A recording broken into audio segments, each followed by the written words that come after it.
का पुनः हार्दिक अभिनंदन, स्वागत। हमारा आज का जो सत्र रहेगा वो हमारे बीच में हमारी क्षेत्रीय शिशु वाटिका की प्रमुख श्रीमती सुधा वाना दीदी जी लेंगी, जिनका विषय हमारे बीच में शिशु वाटिका के क्रियाकलापों से लेकर होगा, क्रियाकलापों की चर्चा व विषय के बारे में होगा। तो मैं दीदी का इस सत्र में हार्दिक अभिनंदन स्वागत करती हूँ। हम 3 बार ओम मंत्र की ध्वनि के बाद अपना सायकालीन सत्र प्रारंभ करेंगे। तो आप सब अपने ऑडियो शुरू रखिए और अपने आप को म्यूट कर लीजिए, ताकि दीदी की जो चर्चा विषय आज बहुत ही हमारे लिए बहुत लाभप्रद होने वाला है और बहुत छोटी छोटी बातें हैं जो दीदी के माध्यम से मैं प्राप्त होगा। और आज के ही सायकालीन सत्र में हमारे बीच में हमारे माननीय प्रदेश निरीक्षक श्रीमद सत्य प्रसाद बंगवाल जी का भी उपस्थिति रहेगी। तो उनकी उपस्थिति 5:30 बजे के बाद रहेगी।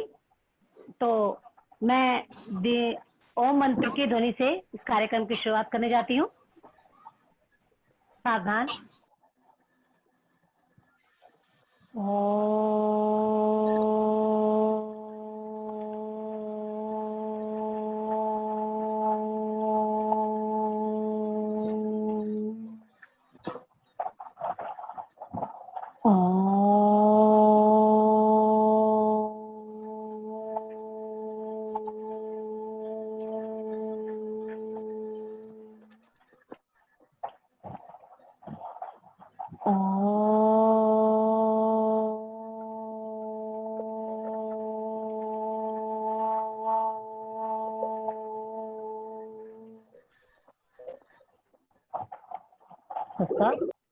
आप सभी लोगों का पुनः स्वागत।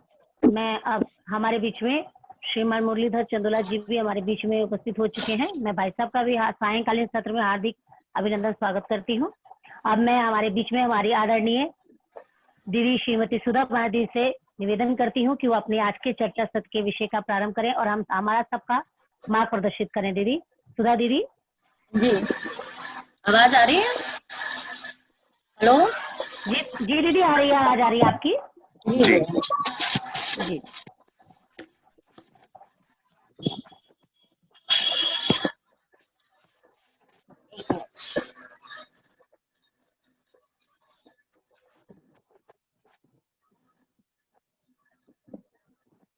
हेलो, आवाज आ रही है पूनम जी? जी दीदी आ रही है, आ रही है जी। माँ शारदे के चरणों में मेरा नमन। यहाँ पर उपस्थित सभी आदरणीय अतिथिगण और शिक्षिका वर्ग को मेरा सादर नमन। आज का जो मेरा विषय है कि शिशु वाटिका के क्रियाकलाप। वैसे तो शिशु वाटिका में जो क्रियाकलाप हैं वो 12 शैक्षिक व्यवस्थाओं के आधार पर ही है। जो इसमें सबसे मेन होता है वो शैक्षिक व्यवस्थाएं होती हैं, फिर क्रियाकलाप होते हैं और शिशु वाटिका के कार्यक्रम। जो ये 3 चीजें हैं ये शिशु वाटिका के, ये सोचो कि एक तरह से स्तंभ हैं कि हमें इन तीनों चीजों के बारे में पूर्णतः हमें जानकारी होनी चाहिए। क्योंकि हम अगर शैक्षिक व्यवस्थाएं निर्माण करेंगे तो उनके अंदर हम क्या क्रियाकलाप कराएंगे वो सब आपको इन चीजों में से ही सीखना होगा। तो जो शिशु वाटिका का आधार है वो मनोविज्ञान के आधार पर ही है। शिशु का जो विकास है वो 0 से 5 वर्ष तक होता है। ये जो 5 वर्ष तक की आयु होती है बच्चे की, ये जो कालखंड होता है इसमें पूर्णतः जितने भी संस्कार बच्चे में डाले जाएं वो कम है। क्योंकि कहते हैं, हमने भी पढ़ा है कि 80% जो बच्चे का विकास है वो माँ के गर्भ में ही हो जाता है। तो हमें जो ये कालखंड है 0 से 5 वर्ष तक का, हमें इसके लिए पूर्णतः संस्कार देने का वातावरण निर्माण करना चाहिए। जब हम वातावरण निर्माण करेंगे, क्रियाकलाप आधारित हमारी शिक्षा होगी और उसी के आधार पर हमारी शैक्षिक व्यवस्थाएं होंगी, तो बच्चों में संस्कार स्वतः ही आ जाएंगे। और जो ये कालखंड होता है, जो शिक्षा का कालखंड होता है, ये 3 भागों में बांटा गया है।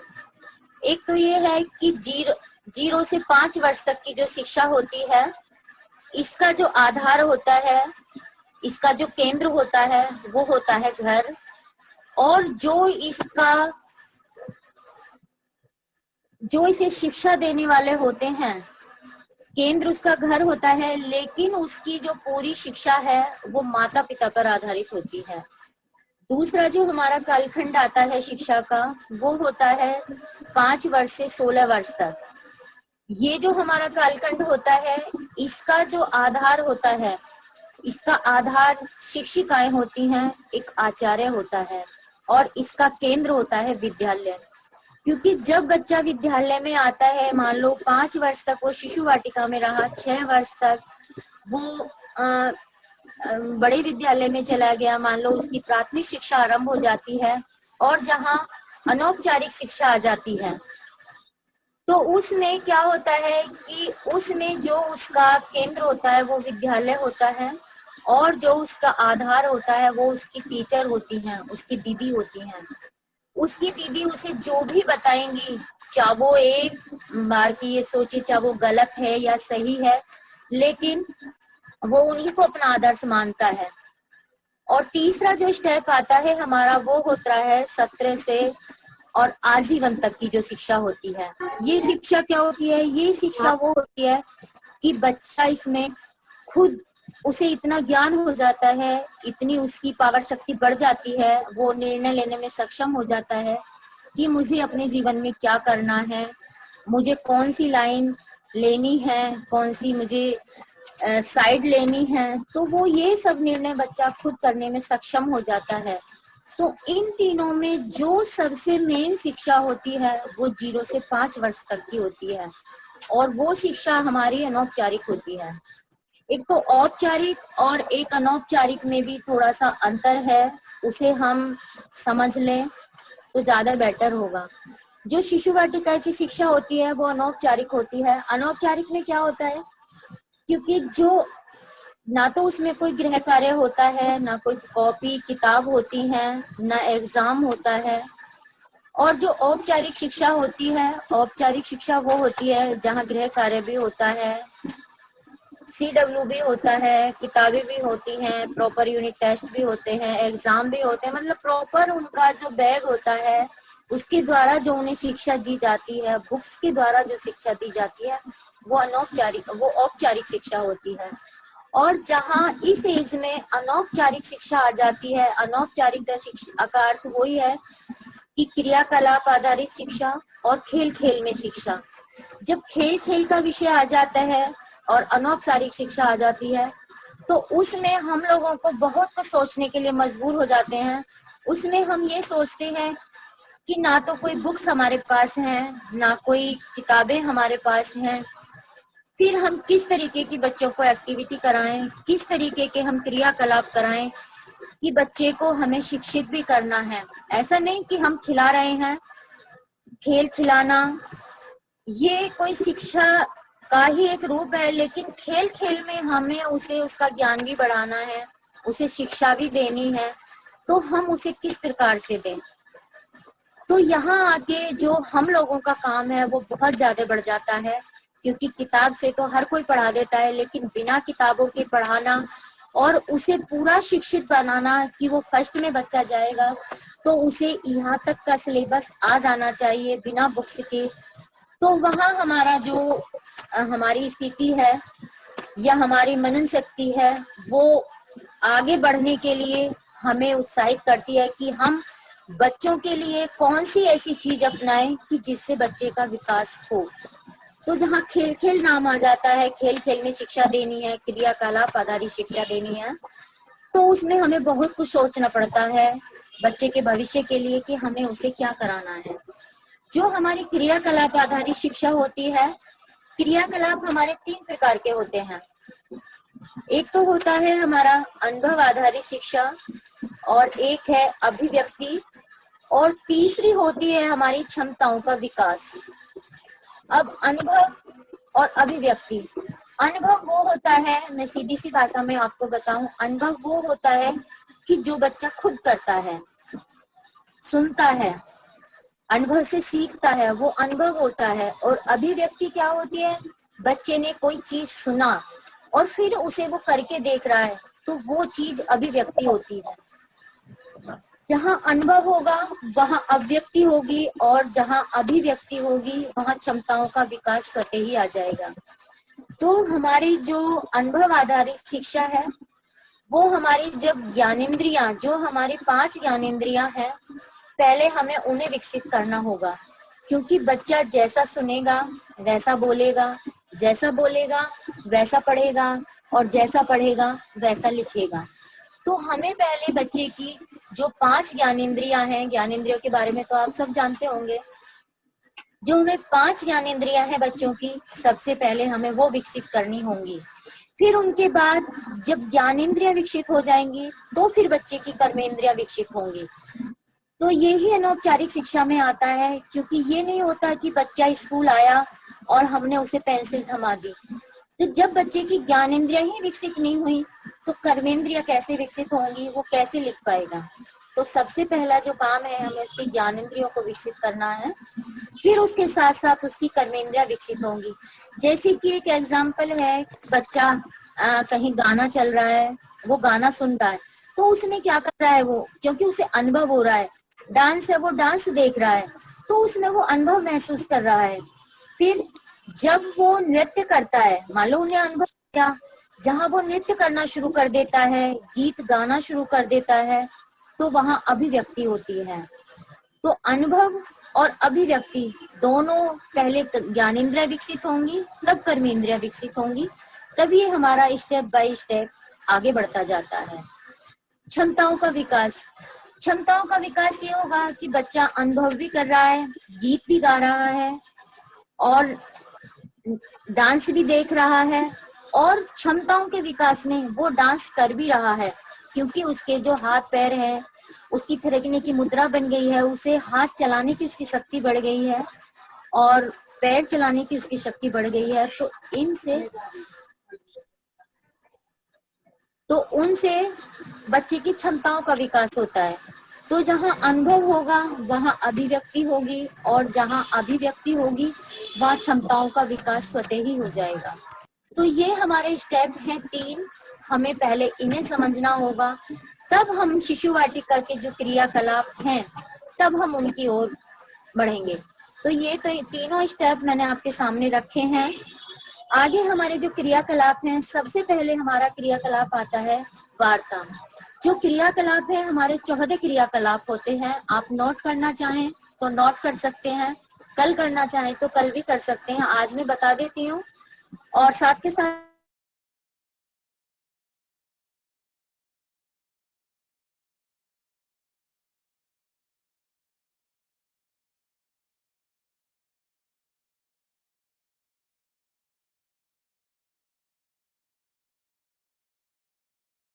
तो हमें केवल ये ध्यान रखना है, अगर वो 3 साल का बच्चा हमारे पास है, 3 से 5 साल का बच्चा हमारे पास है, तो हमारा बातें करने का ढंग कैसा है, हम उससे किस तरीके की बात कर रहे हैं, अपनी बातों में उसे हम क्या समझाना चाहते हैं। जो बच्चा नहीं समझ पा रहा, हम उसे अपनी बातों में कैसे समझा सकते हैं, ये एक वार्तालाप का ही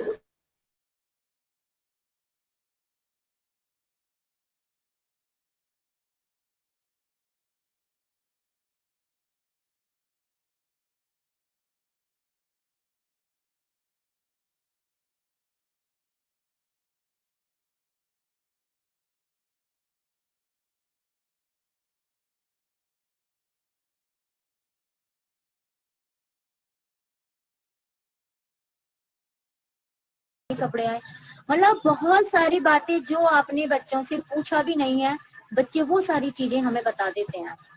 तो ऐसे ही जब हम बच्चों से बात करते हैं, बात करने का अपनी क्लास में 5 मिनट का समय जरूर निकालना चाहिए बच्चों से बात करने के लिए, उन्हें अच्छा लगता है। यही नहीं कि हम क्लास में गए और हमने अपनी बातें शुरू कर दी, हमने बच्चों के बारे में कुछ पूछा नहीं, उनके बारे में कुछ पूछा नहीं, तो बच्चों को नहीं अच्छा लगता। वो छोटे हैं, कह तो वो सकते नहीं, लेकिन वो आपसे ऊब जाएंगे, घर जाके कहेंगे कि मैं उस क्लास में नहीं जाता। अगर दूसरी दीदी बातें करती है तो वो दूसरी दीदी के पास जाना पसंद करेंगे अपनी क्लास छोड़कर। तो हमें अपनी क्लास में ऐसा वातावरण बनाना चाहिए, जब हम बच्चे से बात करें तो हमारा बोलने का और समझने का तरीका बहुत सरल होना चाहिए। हमें बच्चा जैसे बात करना चाहता है, हमें उसी तरीके से बच्चे से बात करनी चाहिए। बच्चा हमारी जो भाषा है शायद ना समझ पाए, जिस भाषा में बच्चा बोलना चाहता है हम उस भाषा में बच्चे से बात करें। बच्चे, बहुत सारे बच्चे ऐसे होते हैं कि जैसे खाना खाया, खाना गिरा देते हैं। हम बात बातों में उनसे कहते हैं, उन्हें डांटते हैं कि खाना आपको गिराना नहीं है, ये अन्न होता है, इनका अपमान नहीं करना चाहिए। बच्चे नहीं समझते। अगर हम यही बात बच्चे को कहानी के रूप में या थोड़ा सा और तरीके से हम बता दें तो बच्चे इस चीज को समझ जाएंगे। एक छोटी सी इसके बारे में एक एग्जांपल देना चाहूंगी, क्योंकि एक क्लास की दीदी थी, उनके बच्चे क्या करते थे कि जैसे क्लास में लंच होता है, बच्चों ने लंच किया, आधा नीचे गिराया, आधा टिफिन से बाहर किया, आधा नहीं खाया, इस तरीके से करते थे। तो दीदी कहने लगी कि दीदी ने बहुत समझाया, बच्चे नहीं माने, तो दीदी ने उन्हें कहानी सुनानी शुरू करी। उन्होंने कहा कि आज मेरे घर दादाजी आए थे और मैंने उनसे, वो बहुत अच्छी कहानी सुनाते हैं, मैंने उनसे कहा कि आप मेरे बच्चों को भी ये कहानी सुनाइएगा। तो उन्होंने यही बोला कि मैं कहानी तो सुना दूंगा आपके बच्चों को, आपके विद्यालय में आ भी सकता हूँ, लेकिन मुझे ये बताइएगा कि आपके बच्चे खाना पूरा खा लेते हैं, खाना नीचे तो नहीं गिराते, जब खाना खाते हैं तो भोजन मंत्र करते हैं, जूठन तो नहीं छोड़ते। तो दीदी बोली, नहीं मेरे बच्चे इस तरीके नहीं करते, मेरे बच्चे तो बहुत अच्छे हैं। तो उन्होंने एक बच्चे का नाम नहीं लिया, वो पूरी क्लास में उस तरीके से कहानी सुना रही थी, बच्चों को समझ में आया। अगले दिन जब बच्चे लंच करने लगे तो दीदी को ये भी नहीं कहना पड़ा कि आप भोजन मंत्र करिए, आप हाथ जोड़िए, आप भोग रस निकालिए, या भोजन नीचे नहीं गिराना है, आपको पूरा फिनिश करना है।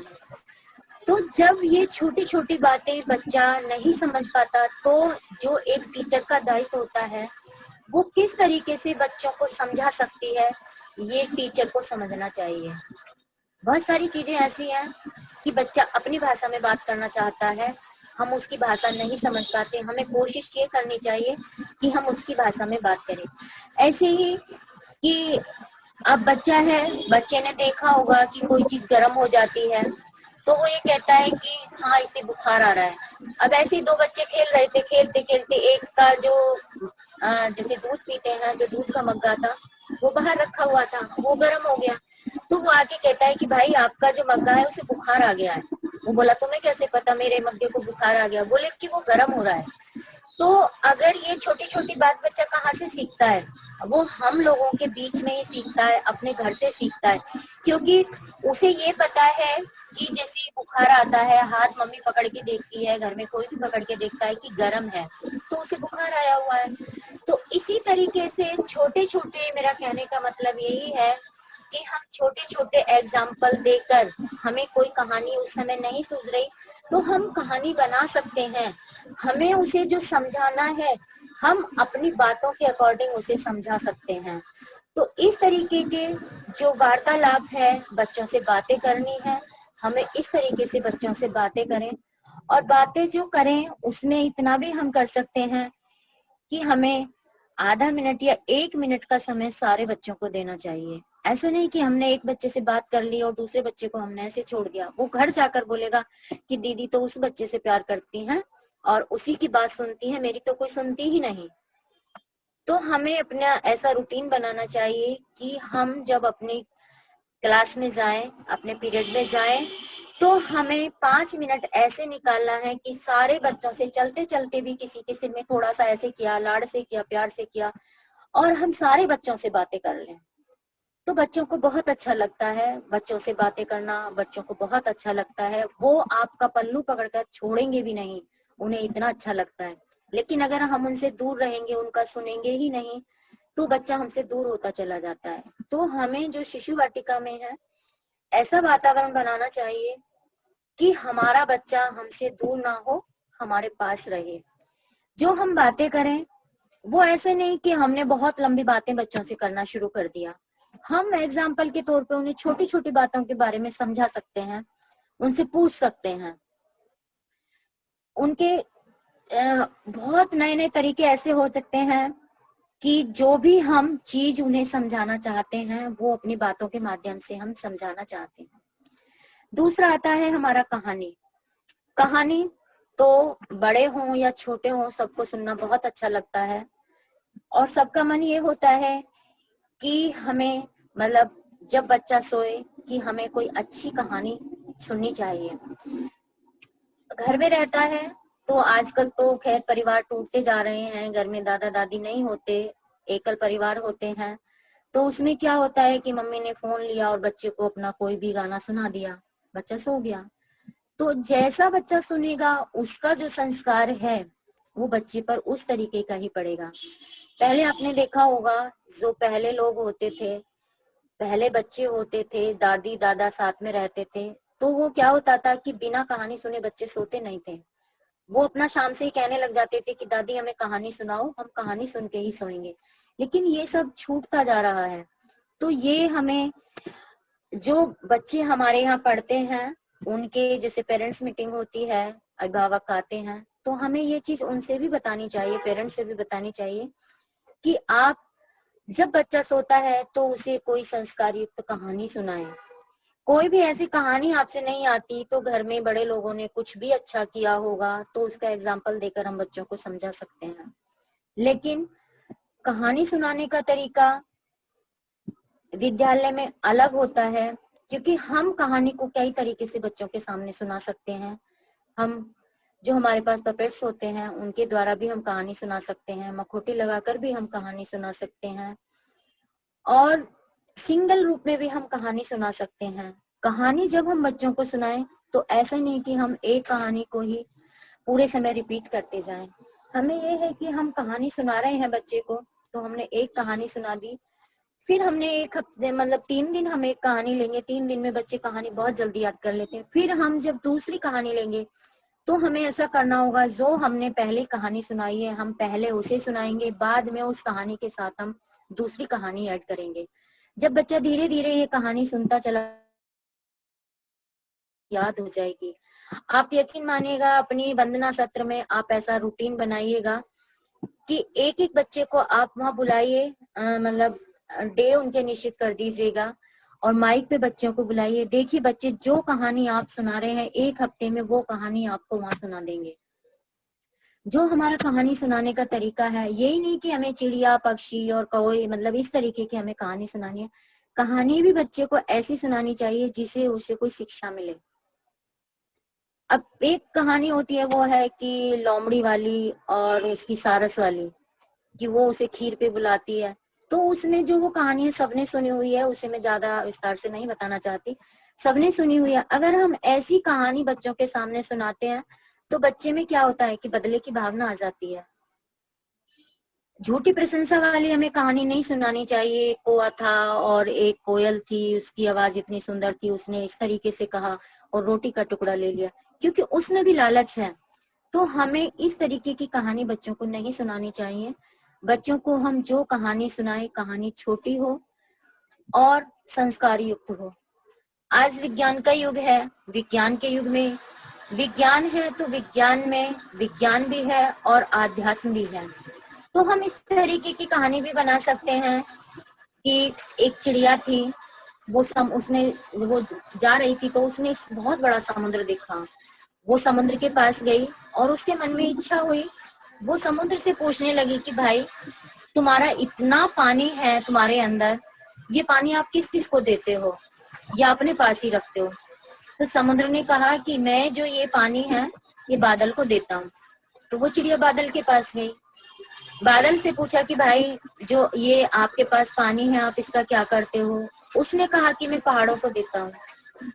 फिर वो पहाड़ों के पास गई, पहाड़ों से पूछा, पहाड़ों ने कहा मैं वर्षा को देता हूँ। वर्षा ने कहा, फिर वर्षा के पास गई, वर्षा से पूछा, उसने कहा कि मैं झरनों को देती हूँ।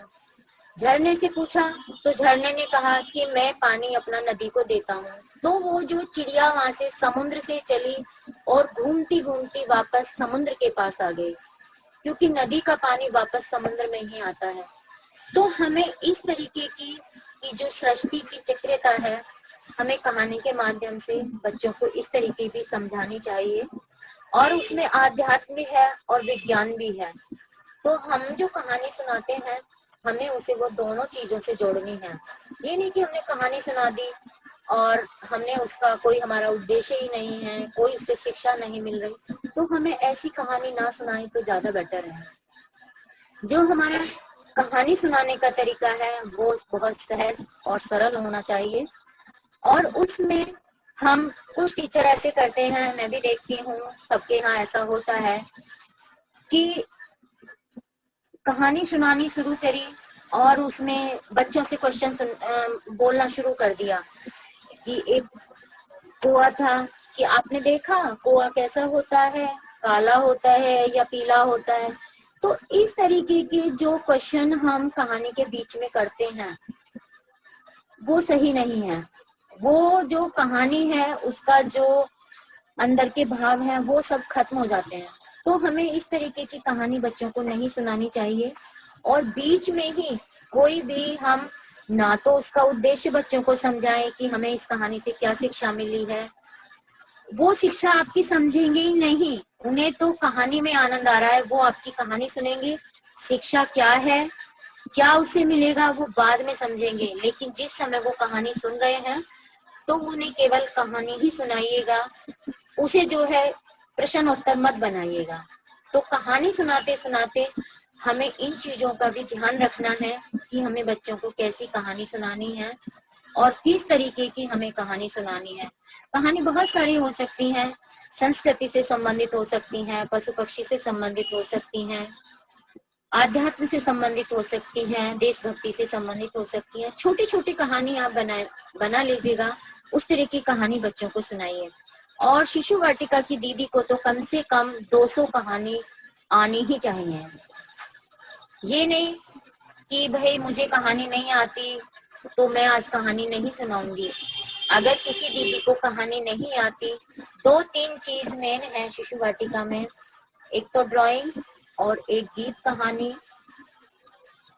ये सब चीज टीचर्स पर आनी चाहिए, क्योंकि हमें जब हम बच्चों के सामने जा रहे हैं, हमारे पास कोई बुक्स नहीं है, तो हमें बच्चों को क्या देना है, तो हमें उस तरीके की तैयारी करके जाना होगा। और उस तरीके की ही हमें छोटी छोटी कहानी, ज्यादा बड़ी नहीं, बहुत छोटी छोटी कहानी हम बच्चों को रेगुलर सुना सकते हैं। इस तरीके की हमें कहानी बनानी चाहिए और एक टीचर को कम से कम 200 कहानी जरूर आनी चाहिए। कहानी सुनाने का तरीका ऐसा नहीं कि कहानी सुनाने के लिए हमने बच्चों की लाइन बना ली, हम बच्चा जैसे चाहे, जैसे बच्चे को सुविधा हो ऐसे बैठाकर आप बच्चों को कहानी सुना सकते हैं। तीसरा आता है हमारा जो क्रियाकलाप है, वो आता है नाटक। और जहाँ नाटक आता है, जहाँ वार्तालाप है, बात है, कहानी है, वहाँ नाटक शुरू हो जाता है। कहा जाता है कि जब बच्चा जन्म लेता है, जन्म से ही जो ये नाटक है, नाटक का अर्थ क्या होता है? नाटक का अर्थ होता है अनुकरण करना, क्योंकि वो बच्चा अनुकरण से ही सीखता है। घर में बहुत सारी चीजें ऐसी होती हैं कि जो हम बच्चे को बताते भी नहीं, वो बच्चा सीख जाता है। तो नाटक का मतलब ही अनुकरण है, बच्चा अनुकरण से सीखता है। उसके घर में उसके मम्मी पापा कैसे रहते हैं, उसके दादा दादी कैसे रहते हैं, वो सब सीख लेता है बच्चा। यहाँ तक कि जब स्कूल में आता है और स्कूल में वो अपनी दीदी को देखता है, मेरी दीदी ने किस तरीके की साड़ी पहनी है, किस तरीके की मेरी दीदी बातें करती हैं, किस तरीके से मेरी दीदी चलती हैं, वो सारी चीज बच्चे की दीदी की नोटिस करता है। और घर जाके बच्चे वो ही खेल खेल में खेलते हैं। तो जब वो उन्हें कोई और चीज नहीं मिलती तो वो क्या करते हैं, अपनी मम्मी का दुपट्टा लिया और दीदी की तरह वो साड़ी पहनना शुरू कर देते हैं। उनसे बांधना नहीं आता, लेकिन वो कोशिश करते हैं कि जैसे उनकी दीदी साड़ी पहनती है उस तरीके से वो साड़ी को पहनते हैं। जिस तरीके से दीदी उनकी क्लास में बातें करती हैं, डांटती हैं या प्यार से बातें करती हैं, उसी तरीके की बातें वो बच्चे घर पर करते हैं। तो उनके माता पिता या घर के बड़े लोग उन्हें देखते हुए होते हैं, तो वो समझ जाते हैं कि ये जो बच्चा है ये किसकी नकल कर रहा है। वो अपनी बीवी की कर रहा है। और घर में अगर जैसे दादाजी हैं तो वो उनका चश्मा लेके, छड़ी लेके वो दादाजी का नाटक करते हैं। तो बच्चों का स्वभाव ही अनुकरण करना होता है, नाटक करना होता है। और जहाँ बच्चे नाटक करते हैं उनमें बच्चों की जो है एक तो तर्क शक्ति बढ़ती है। जैसे हम स्कूल में अपने में प्रोग्राम कराते हैं तो उसमें छोटे छोटे नाटक हम बच्चों से कराते हैं और बच्चों की कैचिंग पावर बढ़ती है, बच्चों की इच्छा शक्ति बहुत मजबूत होती है और उनमें जो निर्णय लेने की शक्ति पैदा होती है। जो नाटक होता है तो ये सारे जो क्रियाकलाप हैं ये इनके पीछे कोई ना कोई उद्देश्य जरूर है, क्योंकि नाटक खेल खेल में वो नाटक सीख रहा है, नाटक कर रहा है, तो उसमें उसकी स्मरण शक्ति बढ़ती है, तर्क शक्ति बढ़ती है और उसे जो ना एक कहते हैं कि वो शायद मेरे वो शब्द समझ में नहीं आ रहा कि उसे क्या बोलूं, कि अपना जो निर्णय है वो खुद लेने की उसकी इच्छा शक्ति बढ़ जाती है, फैसला लेना वो शुरू कर देता है क्योंकि वो नाटक में देखता है, उसे खुद बोलना पड़ता है।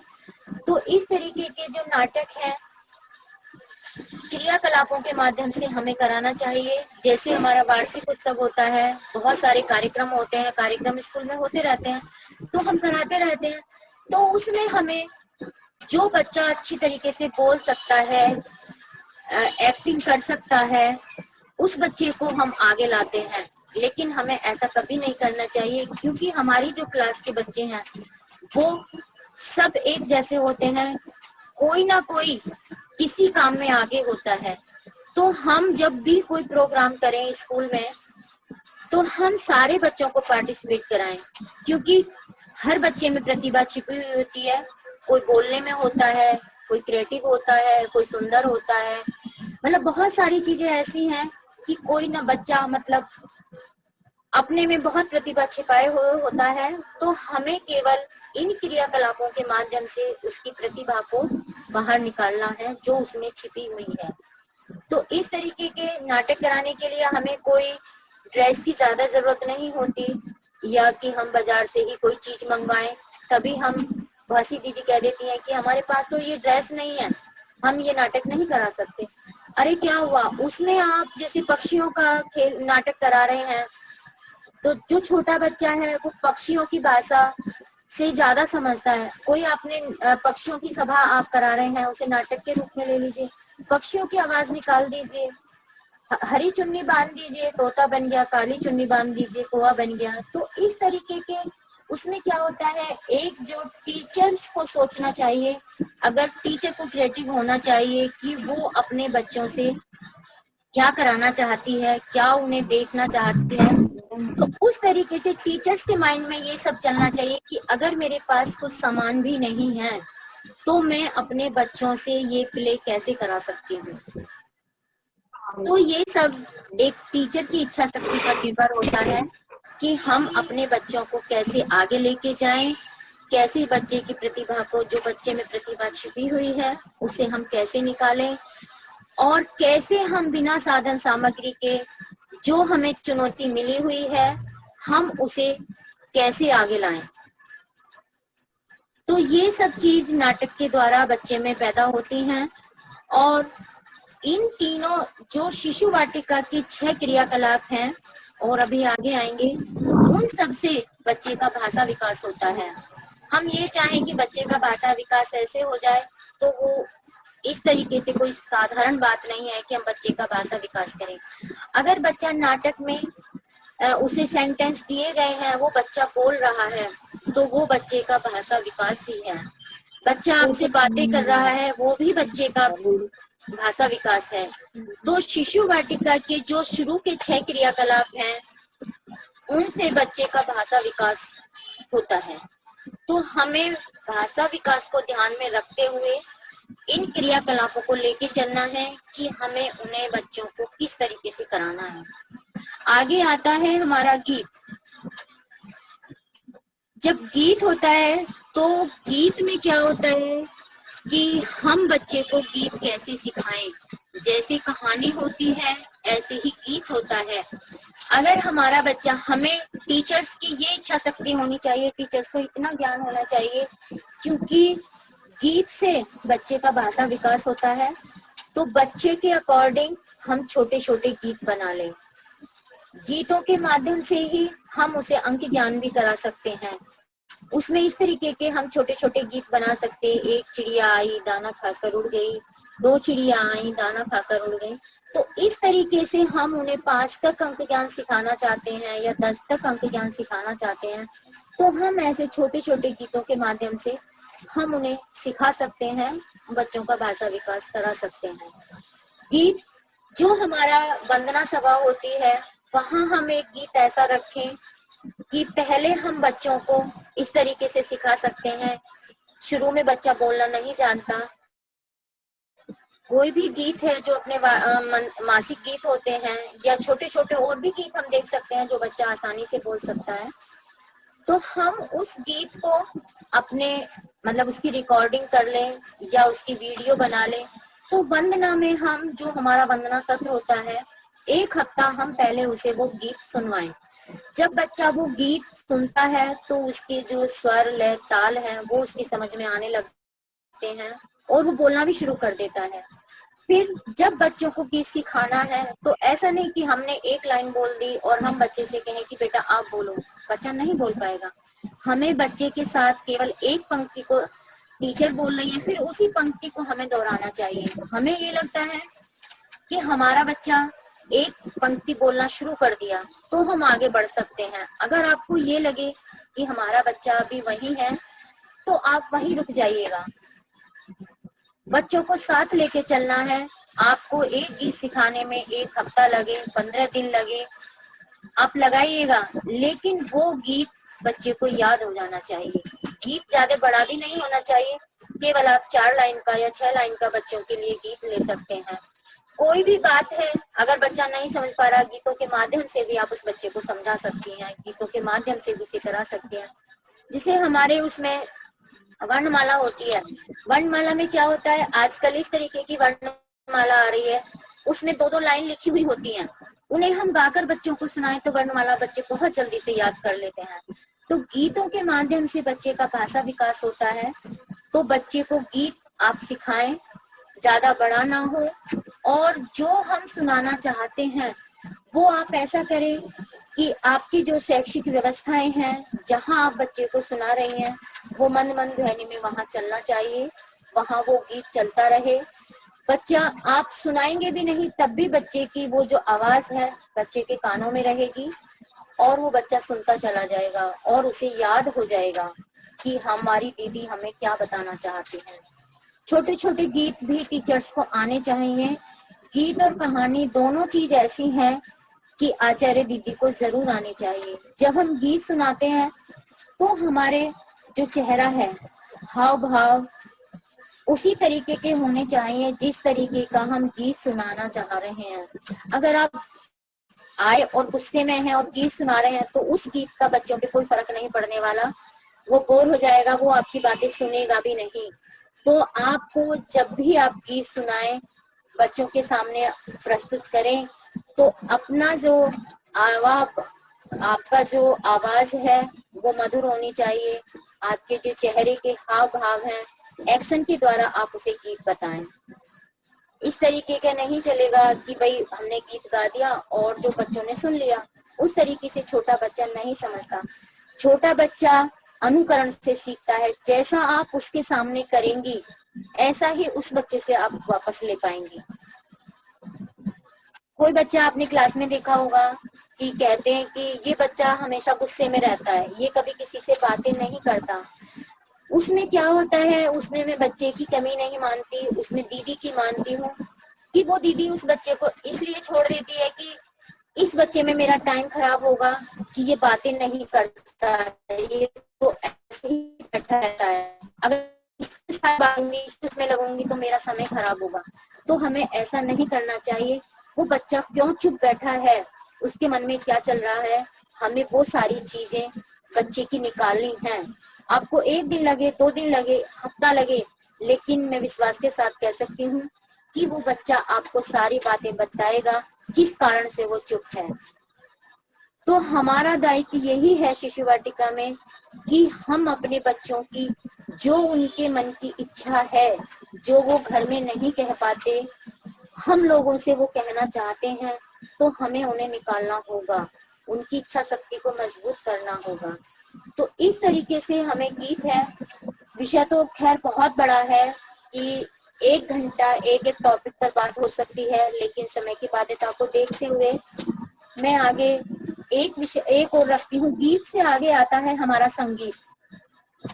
संगीत, हर चीज में संगीत होता है, चाहे वो प्रकृति है, चाहे पत्थर है, कोई भी चीज आप ले लें, सब में संगीत होता है।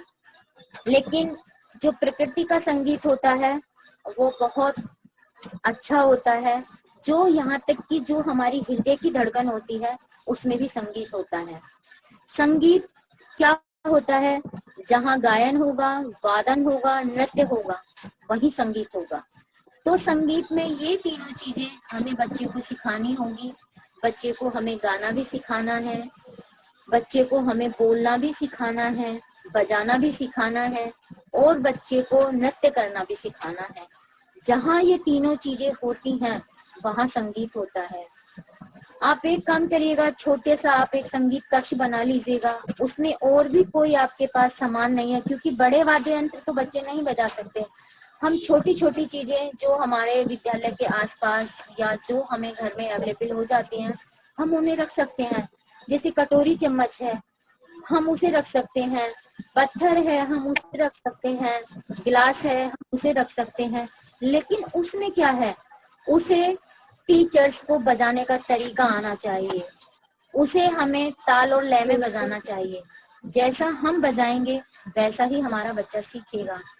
हम बच्चों को जैसे संगीत सिखा रहे हैं, हम ताल का ज्ञान करा सकते हैं, किस तरीके से हमें ताल देनी है, उसमें 1 2 3 करके भी हम ताल सिखा सकते हैं, चुटकी बजाकर भी हम सिखा सकते हैं।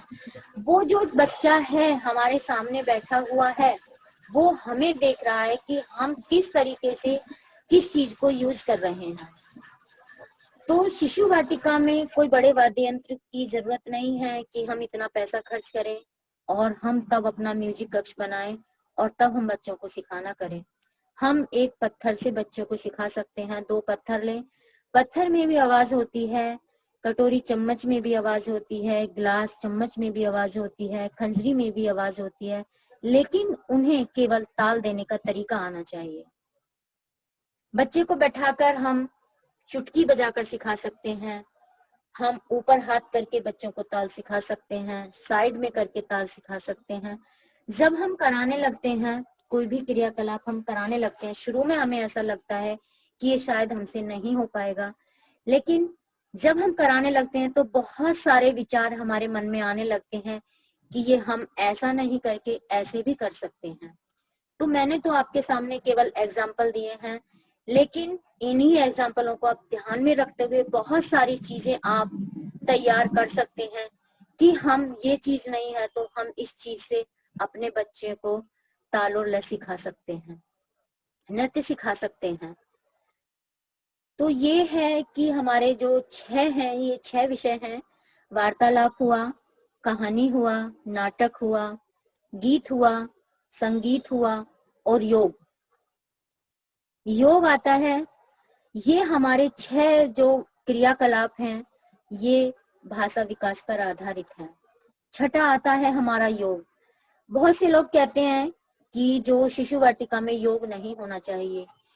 जो लोग योग को नहीं जानते, वो यही सोचते हैं कि शिशु वाटिका में योग नहीं होना चाहिए, और जो योग को जानते हैं कि योग क्या चीज होती है, वो चाहते हैं कि शिशु वाटिका में योग होना चाहिए। लेकिन शिशु वाटिका में योग कैसे हो, किस तरीके के हों, उसे हमें सोचना पड़ेगा, क्योंकि योग कोई क्रियाकलाप नहीं है, लेकिन योग के आधार पर ही हम बहुत सारी क्रियाकलाप बच्चों को करा सकते हैं। उसमें हम ऐसा भी करा सकते हैं, योग के द्वारा हम बच्चों को सीधा बैठना सिखा सकते हैं। जैसे हमारा ब्रह्मनाद होता है, आप क्लास में करिएगा, जब भी आप क्लास में जाएं तो बच्चों से शुरू में ही बोलिए कि बच्चों पहले हमें ब्रह्मनाद करना है। कोई भी काम आप शुरू करें तो ब्रह्मनाद के साथ बच्चों के साथ शुरू करें। अगर आपको लग रहा है कि मेरे बच्चे शैतानी कर रहे हैं तो बीच में उन्हें ब्रह्मनाद करा दीजिएगा, सीधे बैठे। उसमें बच्चे की क्या है, प्राण शक्ति मजबूत होगी और उसे सीधे बैठने की आदत भी बन जाएगी और शांत बैठने की आदत बन जाएगी। जो ब्रह्मनाद हम कराते हैं बच्चों को, उसका कारण यही है कि उसमें बच्चे में एकाग्रता बढ़ती है। तो योग के कुछ जैसे वज्रासन है, वज्रासन में बच्चा हमेशा बैठा रहता है। हमें छोटा बच्चा भी है तो हमें उसे सिखाना नहीं पड़ता कि आप वज्रासन करिएगा, वो खुद कर लेता है। तो काफी सारे ऐसे हैं जैसे ताड़ासन है, ब्रह्मनाद है और सिंहासन है, पर्वतासन है। इस तरीके के छोटे छोटे आसन हम अपनी वंदना सत्र में भी बच्चों को करा सकते हैं। और ब्रह्मनाद का तो ऐसा आप करिएगा कि जब भी आप क्लास में जाएं, हर टीचर, मान लो आपने मदर टीचर नहीं रख के सब्जेक्ट वाइज टीचर को रखा है, तो आप उन टीचर से भी बोलिएगा जब भी आप जिस भी क्लास में जाएं पहले बच्चों को ब्रह्मनाद जरूर कराएं। इस तरीके से आप कराइएगा। और योग से ही हम बहुत सारे क्रियाकलाप करा सकते हैं। योग के द्वारा ही हम बच्चों में सेवा का भाव उत्पन्न कर सकते हैं, कि जैसे पक्षियों को पानी देना, पक्षियों को दाना देना, माता पिता की सेवा करना, ये सब क्रियाकलाप हैं। केवल योग, जो योग आधारित शिक्षा हो सकती है वो बड़े बच्चों के लिए होती है, लेकिन योग के द्वारा हम बच्चों को क्रियाकलाप करा सकते हैं। उसमें हम पक्षियों को दाना देना, हम इस तरीके का रूटीन भी बना सकते हैं कि अपने यहाँ जो खेल का मैदान होता है उसमें आप ऐसा करिएगा कि एक बच्चों को आदत भी बन जाएगी कि सुबह आते ही आप अपनी क्लास के 5 बच्चों को ले जाइए कि आज आपका टर्न है, चलो पक्षियों को दाना डालकर आते हैं। तो उसमें एक बच्चों के ये स्वभाव में भी आ जाएगा कि हमें पक्षियों को दाना डालना है। तो उन्हें, जब आप पक्षियों को दाना डाल रहे हैं, उन्हें टोकिएगा मत कि वो बच्चा क्या कर रहा है, कि बच्चे इसकी चोंच कैसी है। आप जब वहां से आ जाएं बच्चों को लेकर, तब उन बच्चों को आप बता सकते हैं कि बेटा जैसे आपको भूख लगती है ऐसे इन्हें भी भूख लगती है, आपकी तो मम्मी खाना देती है, इन्हें खाना कहाँ से मिलेगा, तो हम इन्हें खाना दे सकते हैं। तो हम इन्हें रोज सुबह जब हम विद्यालय आएंगे तो हम इन्हें खाना खिलाएंगे। तो आप देखिएगा कि जब आप ये बात बच्चों से करेंगी तो बच्चा आपका कहने का नंबर नहीं आएगा, वो आपसे खुद कहेगा कि दीदी चलो पक्षियों को दाना डालने चलते हैं, पक्षियों को पानी पिलाने चलते हैं। आप छोटे छोटे जो उसके मिट्टी के बर्तन आते हैं उन्हें वहां रखवा दीजिएगा और बच्चों से पानी रखवा दीजिएगा, उनके लिए पौधों को पानी देना है। इस तरीके के जो सेवा का भाव है वो हम योग के द्वारा बच्चों में डाल सकते हैं। अभी समय भी हो रहा है और बाकी के मेरे जो अभी तो काफी विषय लंबा है, ये अगर डिटेल में बताऊं तो एक बार एक क्रियाकलाप के लिए पूरा मतलब 2 घंटे चाहिए। तो ये तो जब हमें कभी सौभाग्य मिलेगा, फेस टू फेस वर्क होगा, तब हम आपको ये सारी चीजें क्रियाकलाप के माध्यम से समझाएंगे, एक्टिविटी के द्वारा समझाएंगे।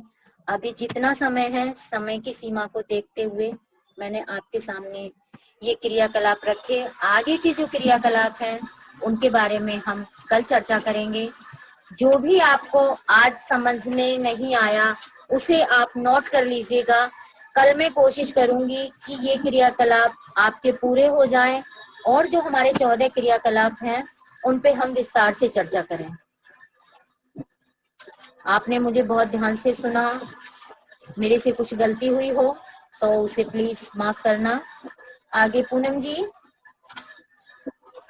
जी दीदी, जी दीदी, बहुत बहुत धन्यवाद दीदी। बड़े सरल शब्दों व उदाहरणों के साथ आपने अपने विषय को रखा और हमारा मार्ग प्रदर्शित किया दीदी। आप तो प्रारंभ से ही हमारे साथ इस शिशु वाटिका के हर सत्र में जुड़ी हैं और जहां जहां हमको समझ में नहीं आ रहा आप उस विषय को बहुत आसानी से क्लियर कर रही हैं। और मुझे आशा है कि हम सभी बहनों को, हमारे उत्तराखंड प्राथमिक प्रांत की जितनी बहनें इसमें जुड़ी हैं, आपकी इस मधुर वाणी से जो हमें ज्ञान प्राप्त हो रहा है वो आराम से समझ भी रही होंगी, आसानी से भी। और बाकी तो आप हैं ही हैं, आपके मार्गदर्शन में हम अपना कार्य करते रहेंगे। आज हमारे इस कार्यशाला के 5म दिवस के सायंकालीन सत्र में हमारे मुख्य अतिथि के रूप में हमारे बीच में, जिनका मार्गदर्शन हमें प्राप्त होगा, हमारे बीच में शिशु शिक्षा समिति के प्रदेश निरीक्षक हमारे आदरणीय भाई साहब श्रीमान सत्य प्रसाद बंगवाल जी हमारे बीच में हैं। अपने बड़े कठिन शेड्यूल में भाई साहब ने हमको आज के सत्र में अपना समय दिया। मैं अपनी पूरी उत्तराखंड कार्यशाला शिशु वाटिका की टीम से भाई साहब का बहुत बहुत स्वागत करती हूँ। और अब मैं भाई साहब से निवेदन करती हूँ कि वो हमारे इस सत्र में अपना मार्गदर्शन हमको दे।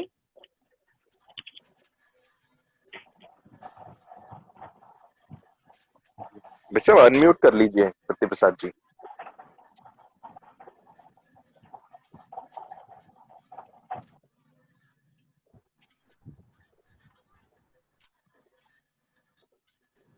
अभिषेक जी भाई साहब। जी जी जी, आवाज आ रही है। हाँ हाँ भाई साहब, दीदी प्रणाम। और ठीक ठाक सभी आवाज आ रही है क्या? जी जी जी, आवाज आ रही है। हाँ, तो आज तो बहुत बड़ा सौभाग्य का दिन है कि आज मुझे अपनी बहन आदरणीय सुधा बाना जी का, जो काफी देर से मैं अपना उनका शिशु वाटिका की बहनों के लिए जो उनका मार्गदर्शन है उसको सुन रहा था, क्योंकि ये श्रेय हमारे बहन जी को, सुधा बाना जी को, और अभिषेक जी हमारे जो जिन्हें मैं अपने प्यार से गुरु बोलता हूँ अपना, क्योंकि गुरु तो इसलिए बोलता हूँ कि वो मेरे छोटे भाई हैं, परंतु उन्होंने हमारी इस ICT को और उत्तराखंड के अंदर जिस प्रकार के एक अच्छी स्थिति में ले जाने का श्रेय उन्हीं को जाता है। इसलिए हमने उन्हें अपना गुरु माना है, क्योंकि रात दिन एक करके आज बहुत दूर अंचल में भी विद्या भारती की तकनीकी को उन्होंने ले जाने का काम किया। इसलिए वे हमारे छोटे भाई के नाते मैं उन्हें हमेशा अपना गुरु मानता हूँ। और शिशु वाटिका का वर्ग चल रहा है, विद्या भारती के प्रधानाचार्यों की बैठकें चल रही हैं, आदरणीय प्रांत संगठन मंत्री जी, क्षेत्रीय संगठन मंत्री जी, प्रदेश निरीक्षकों के, उससे नीचे के कार्यकर्ताओं के, सभी 4-4 सत्र दिन भर में एक एक जिले के प्रधानाचार्य बैठकों की चल रही हैं। तो बड़ा एक प्रकार से व्यस्ततम कार्यक्रम चल रहा है। तो ये कोरोना का इस रूप में धन्यवाद, किसी को बाल बराबर भी नुकसान न हो। तो कोरोना ने वास्तव में एक ऐसी परिस्थिति का निर्माण तो कर ही दिया कि विद्या भारती के कार्यकर्ताओं को ऐसा अवसर प्रदान कर दिया कि वे कहां के कहां पहुंच गए। और मैं जब कभी हम शिशु वाटिका का दायित्व तो मेरे पास भी था प्रांत का, तो कुछ समय के लिए, बहुत पहले की बात है, तो अपने उत्तराखंड प्रांत से ऐसा चलता रहता है, कभी कोई कभी कोई।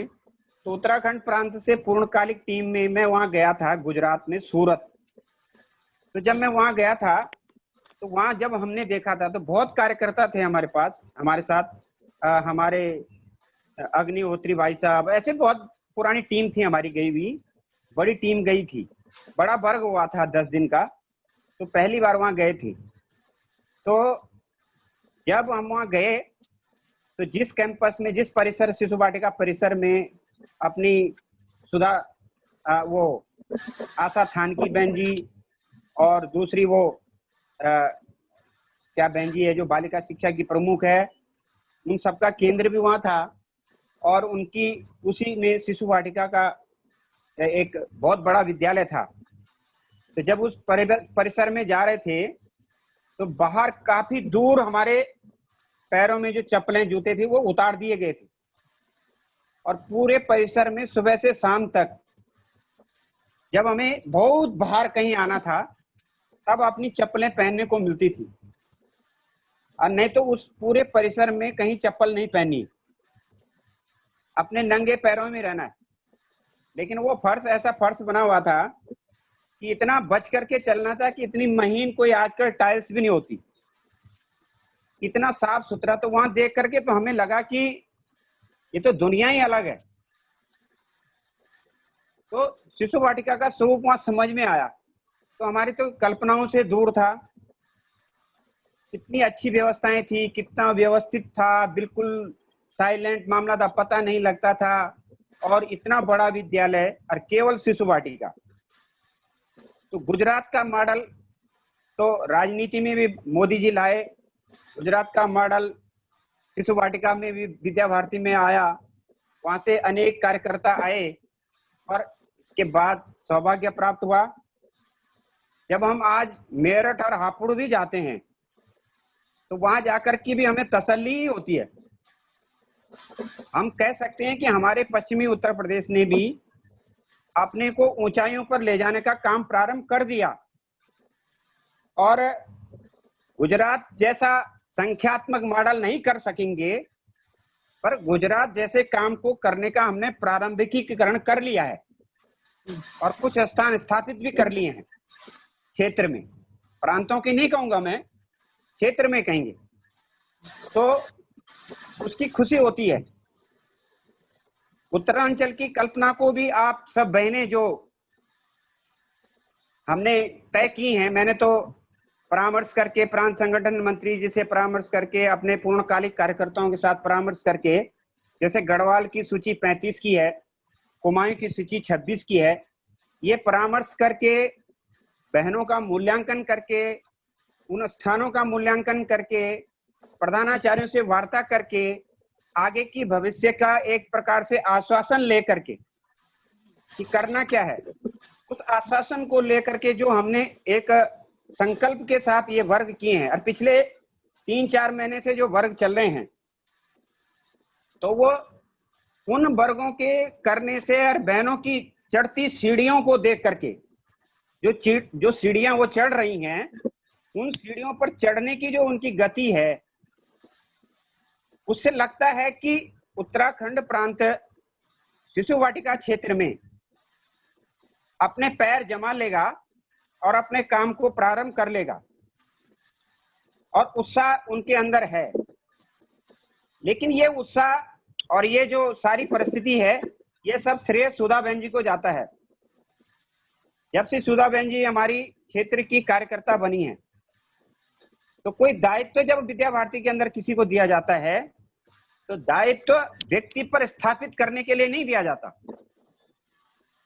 दायित्व के आधार पर व्यक्ति का निर्माण नहीं होता। उस व्यक्ति को तो देख ही लिया, उस व्यक्ति में तो स्थापना थी उस बात की, वो तो स्थापित था, परंतु उसकी स्थापना इसलिए की गई कि वो अपने जैसे अनेकों की स्थापना करे।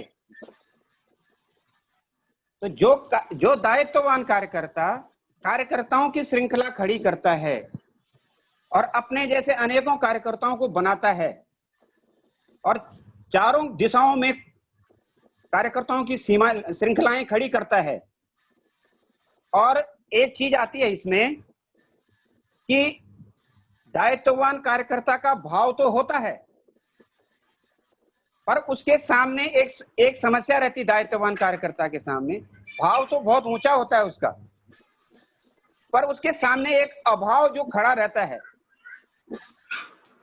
जैसे गेट पर कोई बहुत बड़ा संतरी खड़ा है, डरावना संतरी खड़ा है, तो वो जो अभाव उसके सामने रहता है, चालू क्या, उस अभाव के कारण दायित्ववान कार्यकर्ता का जो भाव रहता है वो भाव फीका पड़ता है उसका। प्राय मैंने देखा है, तो उसका फिर स्वभाव बदल जाता है। तो भाव अच्छा है, आपका भी अच्छा है, जो हमारी क्षेत्र की प्रमुख हैं उनका भाव बहुत अच्छा है, और अभाव हमारे सामने खड़ा है। वो वर्तमान बीमारी है, हमारी आर्थिक स्थिति है, हमारी काम करने की जो इस काम के क्षेत्र में जो हमारी शिक्षा का और हमारी ट्रेनिंग का जो अभाव है वो सामने खड़ा है। पर हमारा स्वभाव बनना चाहिए इस परिस्थिति में भी, हमारा स्वभाव इस परिस्थिति में भी बनना चाहिए काम करने का। हमारा भाव है, हमारे सामने अभाव है, लेकिन हमारा जो स्वभाव है वो अनेक परिस्थितियों के अनेक व्यवधानों के बाद भी बहुत ऊंचा रहना चाहिए। मेरा ये निवेदन आप बहनों से है। मैं सुधा बहन जी का धन्यवाद इस रूप में करूंगा कि वे पीछे पड़ी रहती हैं। भाई साहब बैठक नहीं हुई, भाई साहब बहनें कम जुड़ी, भाई साहब वहां से कोई रिस्पांस नहीं आ रहा, अभी 3-4 दिन भाई साहब आप लोग नहीं दिखाई दे रहे हैं, प्रमुख कार्यकर्ता नहीं दिखाई दे रहे हैं, अगर प्रमुख कार्यकर्ता इस बैठकों में नहीं होंगे तो वो आगे काम कैसे होगा, जिन्होंने काम कराना है। तो ये एक मजबूरी थी। इससे मजबूरी ये आई कि कार्यक्रम सब एक ही तिथियों में तय हो गए। प्रधानाचार्य बैठक भी अनिवार्य थी। पाठ्यक्रम हमने संशोधित किया था और बहुत सारे कार्यक्रम हैं प्रधानाचार्य बैठकों के जो उनको करने इन दिनों में, वो बैठकें भी बहुत अनिवार्य थी और ये शिशु वाटिका का वर्ग भी अनिवार्य था, इसलिए सभी वर्गों में रह पाना संभव नहीं हो पाया। तो मैं सुधा बहन जी का जो इतना समय दे रही हैं, इतनी अच्छी तरीके से हमारी बहनों को तैयार कर रही हैं और अपने दायित्व का बहुत बड़ा एक प्रकार से संरक्षण कर रही हैं। बोध उनको बहुत अच्छा हो गया, उत्तरदायित्व तो बहुत अच्छा निभा रही हैं, इसलिए वे बधाई की पात्र हैं। एक दिन का प्रशिक्षण तथा उसमें जिनका मार्गदर्शन, आपको एक एक दिन का प्रशिक्षण हो रहा है। अनेक देश के अनेक स्थानों पर जो इस शिशु वाटिका का मार्गदर्शन करते हैं, बड़े बड़े नाम हैं, वो मुझे संभवतः सूची नहीं है, मुझे याद नहीं है, परंतु मैं किसी न किसी माध्यम से देख लेता था कि जिनका मार्गदर्शन, कोई भाई हैं, कोई बहनें हैं, दीदी लोग हैं, वो मार्गदर्शन आपको दे रही होंगी। तो वो मार्गदर्शन की गठरी पोटली कितनी बांधी है और कितने आप तैयार हुई बहनें। जैसे मैंने कहा कि 35 बहनों का समूह गढ़वाल का है, 26 का कुमायूं का है। तो एक एक दिन का प्रशिक्षण आपके लिए मील का पत्थर साबित होगा।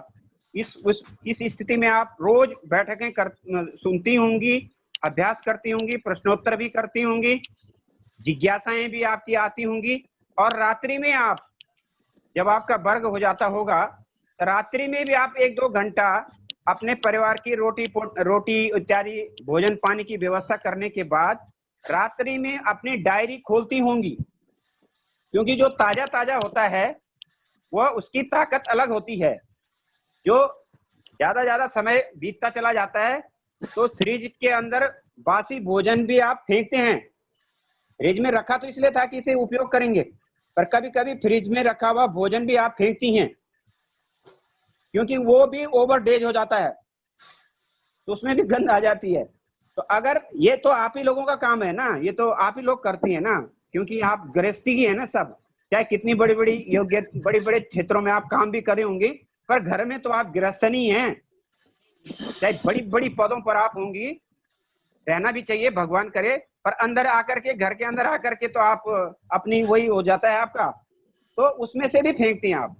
तो ताजा ताजा होता है और बासी बासी होता है। अगर आज का पाठ रात्रि में अध्ययन किया, स्मरण किया, उन्होंने क्या बोला था, वो शब्द कई बार रटा, किसी भी अधिकारी के द्वारा बोला गया कोई नया शब्द आता है, उस नए शब्द को कितनी बार रटना पड़ेगा, तभी तो अपने जीवन में आएगा।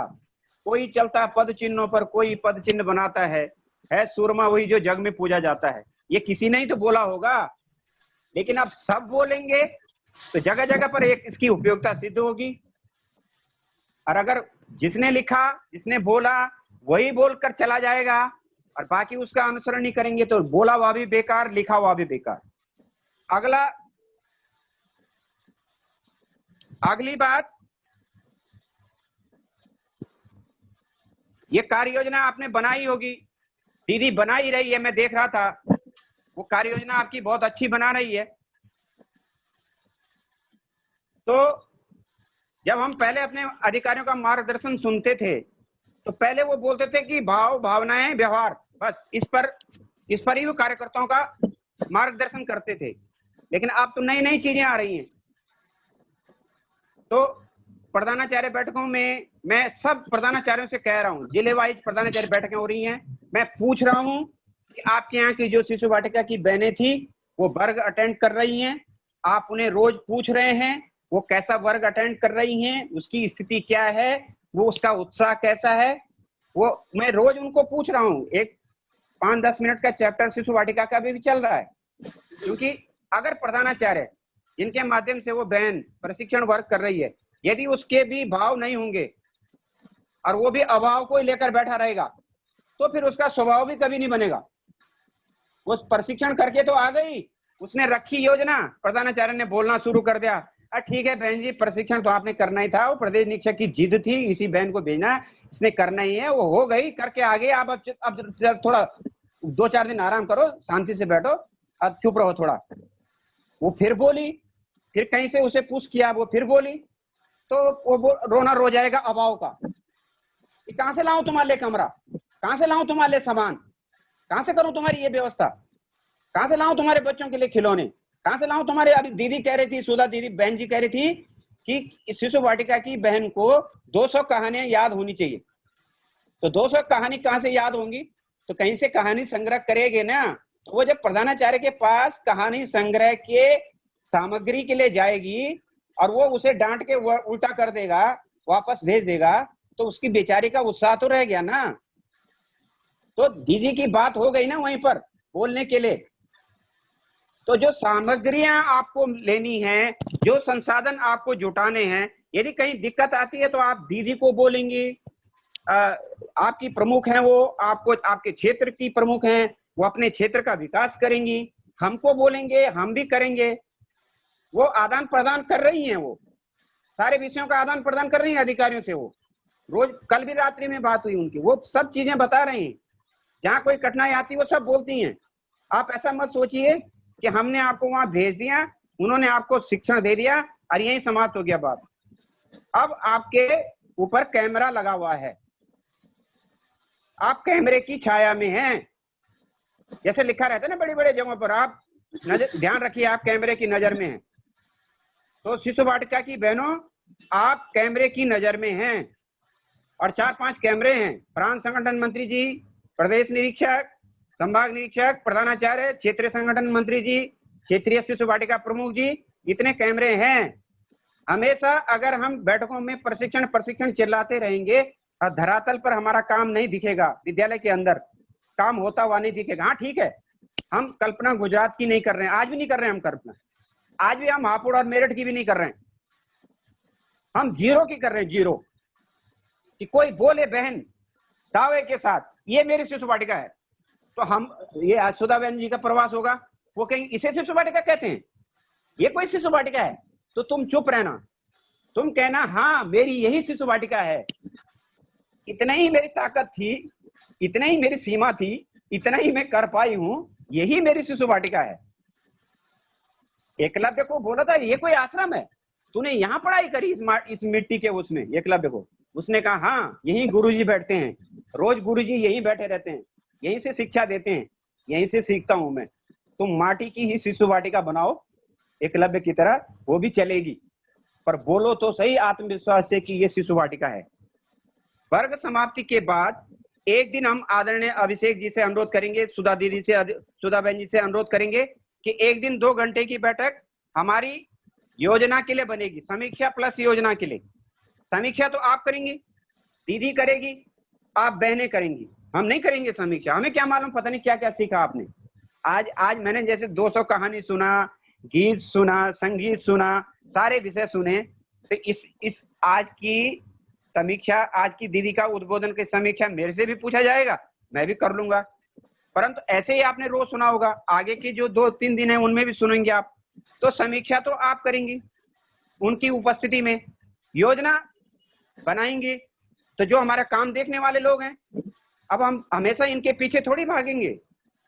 अब इनको स्थापित कर लिया, इनको अवसर दे दिया, इनको मौका दे दिया, इनको महिमा मंडित कर दिया, इनका मान सम्मान बढ़ा दिया, तो ये भगवान की दया से इनको बिगड़ना नहीं चाहिए, इनके मन में विकार नहीं आने चाहिए और अपनी प्रमुखी दिखाएं। ये हमेशा दायित्व मिलने के बाद झुकता हुआ पेड़ बनना है, फल वाले वृक्ष की तरह, और अपनी प्रमुखी दिखाएं ये।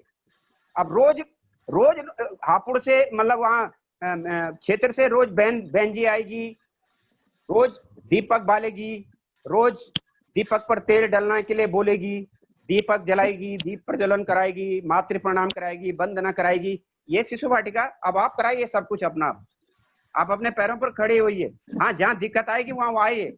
अब आगे अगर भगवान ने चाहा और नॉर्मल हुई पोजीशन कोरोना ने, तो साक्षात बैठकें होंगी, उसमें आएंगे वो। आमने सामने की बात अलग होती है। आदरणीय क्षेत्रीय संगठन मंत्री जी का बौद्धिक चल रहा था, रोज जो है वो कह रहे थे कि भैया ये तो परिस्थिति बस है, आमने सामने की बात अलग होती है।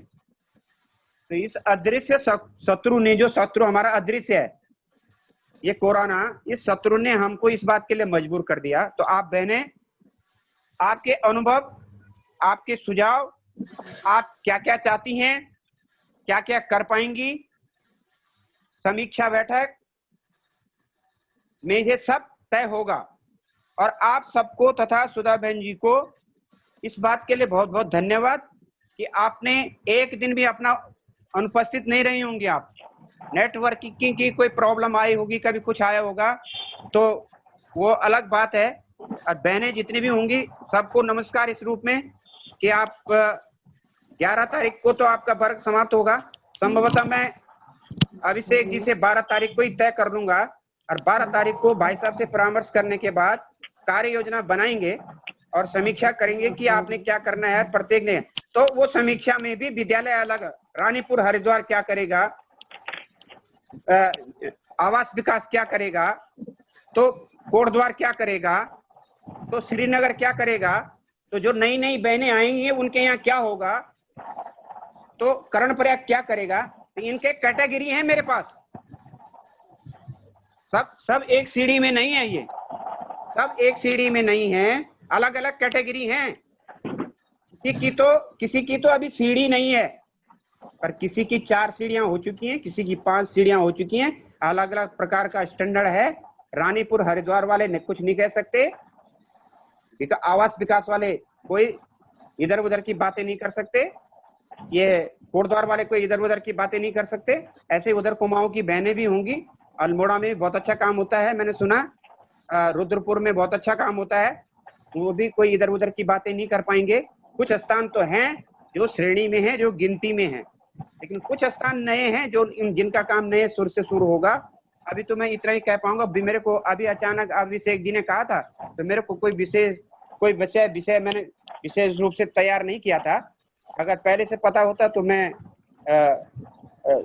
बोलता। लेकिन शिशु वाटिका का स्वरूप, शिशु वाटिका के वर्गों में गुजरात तक मैंने भी देखा है, हापुड़ भी गया हूँ, मेरठ की शास्त्री नगर वाली भी देखी है, सुधा बहन जी का केंद्र भी देखा है, सब केंद्र देखे हैं। बहुत अच्छी है, बहुत बढ़िया है। आपका प्रशिक्षण चल रहा, मेरी तो आपको शुभकामनाएं है।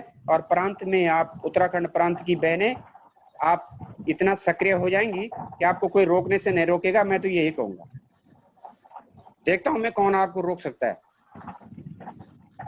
कौन बाधा बन सकता है आपके काम में। परंतु आप कितनी तैयार होंगी ये निर्भर करेगा आपके उत्साह पर। सुधा बहन जी नमस्कार आपका, आपको नमस्कार जी। बहुत अच्छा। मेरी कोई तैयारी नहीं थी इसलिए मुझे माफ करना।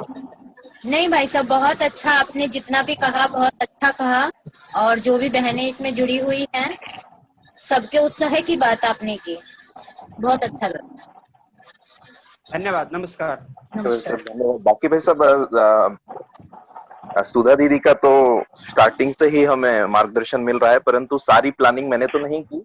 पूनम जी ऋषिकेश पूरा अपना इन्होंने संभाला, और उसके पश्चात कुमाऊं में भी पूनम जी हैं, तो इन सब लोगों ने पूरी तैयारी की। और उस सब में अभिषेक जी जी देखिए, सारा तो संभाला हुआ आपने ही है भाई साहब। हमारी मुख्य रूप से तो अभिषेक जी हमारे जी अभिषेक जी के अगर हम देखते हैं कि अभिषेक जी किसी दिन ये कहते हैं कि मेरे को जरा सिर दर्द हो रहा है या मेरे को जरा नाक एक ही दिन भाई साहब नहीं थे, तो एक दिन नहीं थे भाई साहब, जी कोई और आ गए थे, उसी थोड़ी सी प्रॉब्लम पड़ी। लेकिन भाई साहब का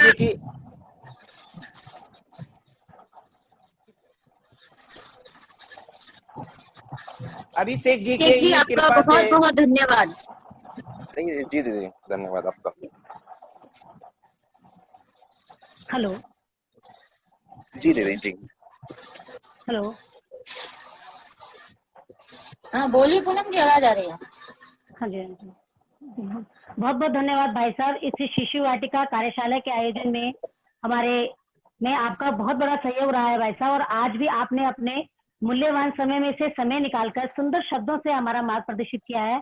हम सभी उत्तराखंड प्रांत की सभी बहनों की तरफ से भाई साहब का बहुत बहुत आभार है। मुझे मालूम है कि भाई साहब इतने वर्गों में व्यस्त हैं और कुछ चंद लम्हे ही आपने हमें दिए हैं। मैं अपने प्रदेश निश्चय जी का हृदय से सभी बहनों की तरफ से आभार प्रकट करती हूँ। श्रीमती सुधा दीदी, आपका आशीर्वाद तो हमारे सिर पर है, तो जितना भाई साहब ने कहा है हम आपसे समय समय पर सहयोग लेकर जितना हमसे होगा दीदी हम प्रयास करेंगे और पूरी निष्ठा के साथ ये प्रयास करेंगे दीदी। तो आज का सत्र समापन की ओर है और हमारे मुख्य रूप से जिनका सहयोग, बहुत बड़ा सहयोग है, अभिषेक भाई साहब का भी पूरी उत्तराखंड की बहनों की तरफ से बहुत बहुत आभार और धन्यवाद। आज समापन की ओर है हमारा यह सत्र। कल प्रातः पुनः हमें हमारी क्षेत्रीय शिशु वाटिका दीदी श्रीमती सुधा बना दीदी का हमें पुनः मार्गदर्शन प्राप्त होगा और बहुत अच्छे विषय के साथ कल इतने उत्साह के साथ हम पुनः प्रातः 11 बजे इसी शिशु वाटिका कार्यशाला में उपस्थित रहेंगे। अपना ऑडियो चालू रखना है और म्यूट रहना है। इसी बात के साथ हम कल्याण बंद करेंगे। सावधान।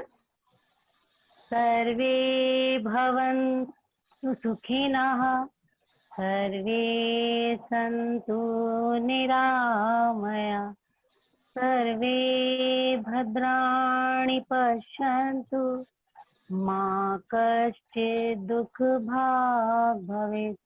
ओम शांति शांति शांति। सभी को प्रणाम। नमस्ते।